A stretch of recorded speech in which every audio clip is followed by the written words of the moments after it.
Hi மக்களே, வணக்கம். நான் பாக்கியா 360. இன்றைக்கி எங்கே வந்திருக்கோம்னா தூத்துக்குடி வந்திருக்கோம். பெயிண்ட் வேலைக்கு தூத்துக்குடி ஆர்பர் தான் வந்திருக்கோம். ஆர்பரில் போட்டுகள்லாம் இருக்குது பாருங்க. போட்டு அப்படியே அங்கிட்டு அனல் மின் நிலையம், சிமெண்ட் ஃபேக்ட்ரி இதெல்லாம் தெரியும் பாருங்க. அப்படியே அங்கிட்டு போனால் கப்பல் ஆர்பர் இருக்குது. இதே நம்ம இங்கிட்டும் பார்த்துடலாம். வண்டியாடு போட்டெல்லாம் ஏறி நாங்கள் இப்போ ஒரு போட்டில் தான் இருக்கோம். இந்த பெயிண்ட் அடிக்க போகிறப்போ அங்கிட்டு பாருங்கள், ஒரு கப்பல் ஒன்று ஏற்றி வச்சுருக்காங்க. அது வந்து பார்ட்ஸுன்னு சொல்லுவோம். அது வந்து கல், மண் அந்த மாதிரி ஏற்ற ஒன்று அது வந்து ஏற்றிக்கிட்டு இருக்காங்க. அது மாதிரி அந்த சைடும் கிடக்குது பாருங்கள். அதில் கல் லோடோடையே கிடக்குது. அது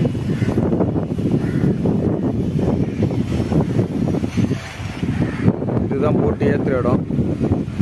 ஓகே, உங்களுக்கு நான் வீடியோ போடுறேன்.